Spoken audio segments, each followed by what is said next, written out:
ایک یہودی تھا جو نبی کریم صلی اللہ علیہ وسلم سے بڑا پیار کرتا تھا، بڑی محبت کرتا تھا، سرکار سے بڑا عشق کرتا تھا۔ اس کا کام کیا تھا؟ سارا دن آ کر مسجد نبی شریف کے باہر کھڑے رہنا اور ٹک ٹکی لگا کر سرکار کے چہرے کو دیکھتا رہتا تھا۔ جب رات کو گھر واپس لوٹتا تھا، اس کا والد پوچھتا کیا لائے ہو؟ سارا دن مزدوری کرنے کے لیے گئے تھے، کیا کما کے لائے ہو؟ ابا بڑا کچھ کمایا، تمہیں نظر نہیں آئے گا۔ اللہ اکبر۔ سرکار کے ساتھ اتنی محبت ہوئی، اتنا پیار ہوا، اتنا عشق ہو گیا، اس عشق کے اندر اسے بیماری لگ گئی۔ اس وقت کے ڈاکٹر، طبیب، حکیم سب نے جواب دے دیا۔ اب اس کے باپ کو کہا کہ اب تیرا بچہ جو ہے وہ چند دنوں کا مہمان ہے، جتنی خدمت ہو سکتی ہے کر لو۔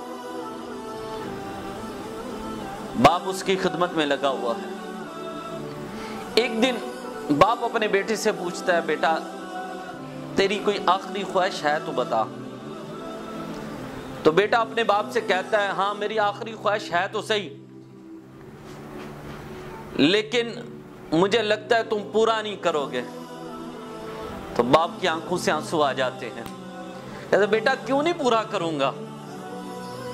تم میرے بڑھاپے کا سہارا ہے، تم میرا ایک ہی بیٹا ہے اور میرے بڑھاپے کا سہارا ہے، تم میری آنکھوں کا تارا ہے۔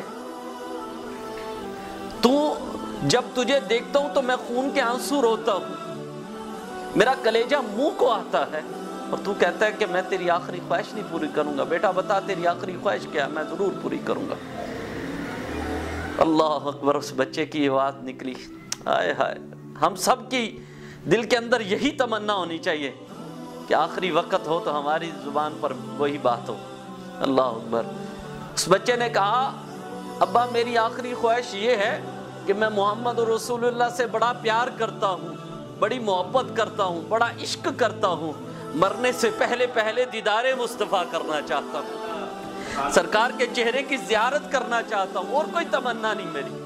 پہلے یہودی دا بھایا غصے میں آ گیا، کہنے لگا یہ کیا؟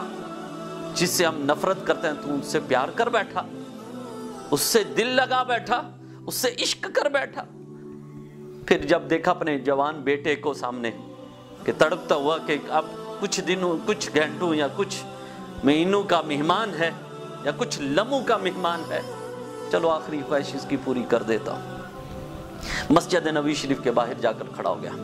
صحابہ نے پوچھا یہودی کیا بات ہے، کس لیے آیا ہے؟ کہتا ہے میرا بیٹا آپ کے نبی کو دل دے بیٹھا ہے، عشق کر بیٹھا ہے، محبت کر بیٹھا ہے، اور بیمار ہے بہت زیادہ، اب کچھ لمحوں کا مہمان ہے، اور اس کی تمنا یہی ہے، وہ آ تو نہیں سکتا لیکن اس کی تمنا یہی ہے کہ میں مرنے سے پہلے دیدار مصطفیٰ کرنا چاہتا ہوں، سرکار کی زیارت کرنا چاہتا ہوں، سرکار کے چہرے کو دیکھنا چاہتا ہوں۔ اللہ اکبر۔ تو صحابہ نے جا کر عرض کی آقا آپ کا ایک عاشق ہے، محبت کرنے والا ہے، پیار کرنے والا ہے، عشق والا ہے، بیمار ہے، اس کی آخری آرزو یہ ہے کہ آپ کا دیدار کرنا چاہتا ہے۔ تو میرے آقا کیا فرماتے ہیں؟ میرے آقا نے فرمایا صحابہ اٹھو، ہم بھی اس کا دیدار کرنا چاہتے ہیں، جو مجھ سے اتنی محبت اور پیار کرتا ہے ہم بھی اس کی زیارت کرتے ہیں، چلو صحابہ چلے دیکھ۔ اللہ اکبر۔ میرے آقا اور ان کے ساتھ صحابہ جم غفیر ہے، سرکار کی معیت میں صحابہ کا، اللہ اکبر، میرے آقا اس یہودی کے گھر میں تشریف لے جاتے ہیں۔ جب اس یہودی کے گھر میں پہنچتے ہیں تو وہ اتنا بیمار ہوتا ہے کہ کروٹ بھی نہیں بدل سکتا، لیکن میرے آقا کو دیکھتا ہے، عشق جوش مارا ہوتا ہے، اللہ اکبر، اتنی طاقت پیدا ہو جاتی ہے کہ کھڑا ہو جاتا ہے، ادب کے ساتھ سرکار کی بارگاہ کے اندر سلام عرض کرتا ہے۔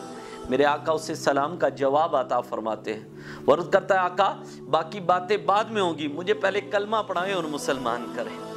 میرے آقا اسے کلمہ پڑھاتے ہیں، مسلمان کرتے ہیں، تھوڑی دیر کے بعد اس کی روح پرواز کر جاتی ہے۔ جب اس کی روح پرواز کر جاتی ہے تو میرے آقا جانے لگتے ہیں، تو اس کا باپ کہتا ہے یا رسول اللہ صلی اللہ علیہ وسلم یہ اب آپ کا ہے، آپ ہی لے کے جائیں۔ میرے آقا نے فرمایا ہم چھوڑنے والے نہیں، یہ ہمارا، ہم ساتھ ہی لے کے جائیں گے۔ صحابہ کو کہا اٹھاؤ اس کو، اس کی چارپائی کو کندھا دینے والے دیکھے کتنے پیارے پیارے صحابہ، سیدنا صدیق اکبر ہے، عمر فاروق ہے، عثمان غنی ہے، حضرت بلال ہے، حضرت طلحہ ہے، حضرت زبیر ہے، جلیل القدر صحابہ اس کی چارپائی کو کندھا دے رہے ہیں۔ اللہ اکبر، اس کی چارپائی کو اٹھایا اور مسجد نبوی شریف میں لایا گیا، اسے صحابہ نے اپنے ہاتھ سے غسل دیا، اپنے ہاتھ سے کفن پہنایا، پہنانے کے بعد اس کا جنازہ جا رہا ہے۔ کیسا پیارا منظر ہوگا وہ جب اس کا جنازہ جا رہا ہوگا، اس ایک عاشق کا جنازہ جا رہا ہے۔ اللہ اکبر، جب جنازہ جا رہا تھا تو میرے آقا دیکھ دیکھ کر قدم رکھ رہے ہیں، جیسے اگلی انگلیوں پر چلنا ہوتا ہے اس طرح میرے آقا دیکھ دیکھ کر قدم رکھ رہے ہیں۔ ایک صحابی آگے بڑھا اور اس نے آ کر میرے آقا کا دامن پکڑ لیا اور عرض کی آقا یہ قدم تو اس وقت رکھا جاتا ہے جب آگے وسیع لوگ ہوں، کثیر تعداد میں لوگ ہوں، تو اس وقت دیکھ دیکھ کر قدم رکھا جاتا ہے۔ آقا آگے تو اتنے لوگ نظر نہیں آ رہے تو دیکھ دیکھ کر کیوں قدم رکھ رہے ہیں؟ میرے آقا نے فرمایا تجھے پتہ نہیں ہے یہ میرے عاشق کا جنازہ ہے، تو اللہ نے حکم فرمایا ہے سارے رحمت کے فرشتے اللہ کے سارے میرے اس عاشق کے جنازے میں آئے ہیں کہ مجھے جگہ نہیں مل رہی کہ میں قدم کہاں پہ رکھوں۔ اتنے اللہ کے رحمت کے فرشتے آئے ہیں۔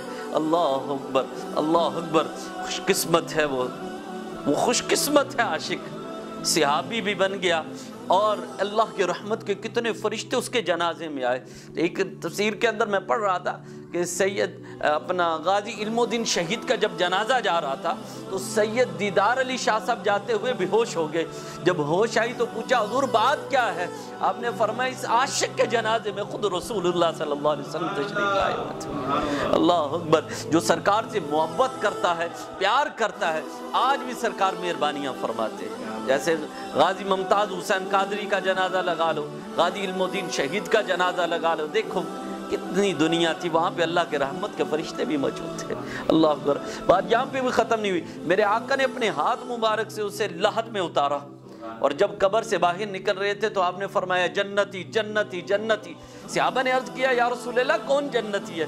آپ نے فرمایا یہ میرا صحابی جنتی ہے، عشق کرنے والا، محبت کرنے والا، میرے آقا کی مہر لگی اس کے اوپر کہ صحابی بھی بنا، اللہ کے رحمت کے فرشتے بھی اس کے جنازے میں شامل ہوئے اور میرے آقا نے مہر بھی لگا دی اگر کسی نے جنتی کو دیکھنا ہے تو میرے اس صحابی کو دیکھ لو، یہ جنتی ہے۔